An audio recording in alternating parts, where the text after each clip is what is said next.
Good afternoon, everyone. Thank you for joining us. Welcome back. I'm Steve. And I'm Scott. Together, we are Backyard Musings, People's Republic of California, Apple Valley. And we are definitely talking about a science and technology topic tonight, quantum networks. And we've talked about this particular topic. Remember, it was a university back east, not MIT, but something, where they communicated with another school, quantum network. And now it's starting to blossom. Quantum networks are often described as the next stage of the internet. Instead of transferring ordinary digital information in bits, they use photons to carry quantum information. This approach could make communication virtually unbreakable, connect faraway quantum computers into one powerful system, and enable sensing technologies capable of measuring time and environmental conditions with extraordinary precision. Basically, a Cylon society. Cylons from Battlestar Galactica. This research was presented on August 21st, 2025 in Physical Review Letters. Would you like to know more? For this kind of network to work, researchers must develop quantum network nodes that can both store quantum information and exchange it through light particles. And we've talked about those before as well. This also, maybe it's another word for server. A node is a server.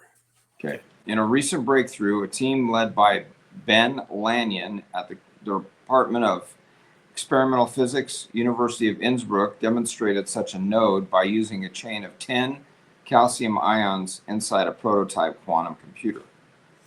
By finally controlling electric fields, the scientists guided the ions, now these are ions on individual molecules, one at a time into an optical cavity.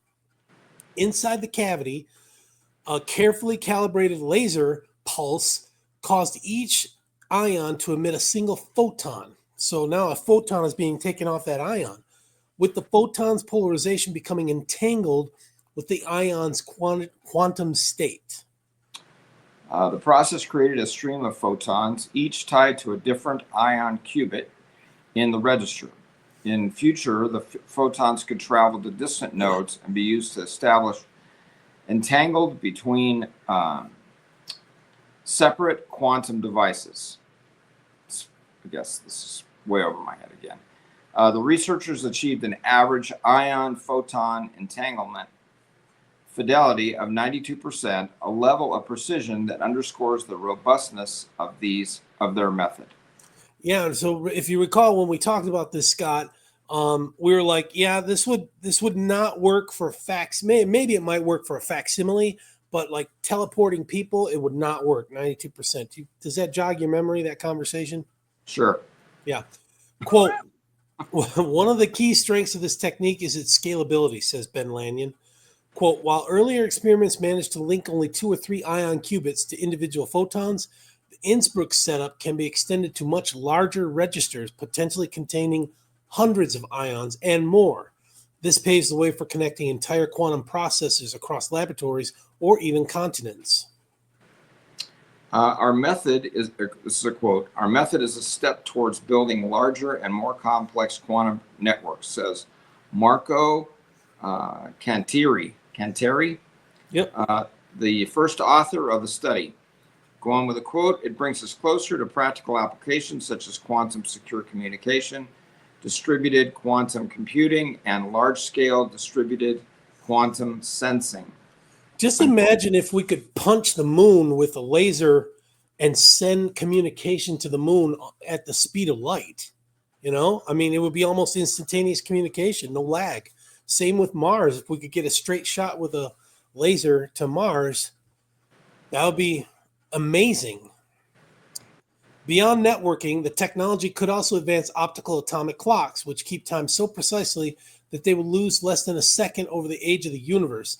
Such clocks could be linked via quantum networks to form a worldwide timekeeping system of unmatched accuracy. The applications are just crazy, and it's slowly building. Who knows? Maybe in a decade, quantum nodes will be commonplace, and we'll have quantum computers. You think it'll be that long?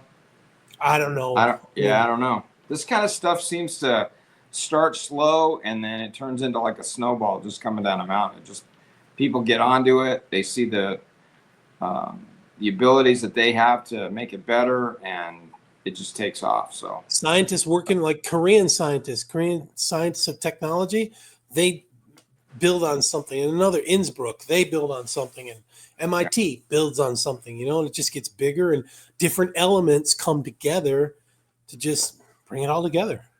It's pretty cool. Yeah, it is cool. So yeah, good story. All right, folks, we'll talk to you in the morning, tomorrow morning. Okay, have a good night. Take care, everyone. Thanks. Good night.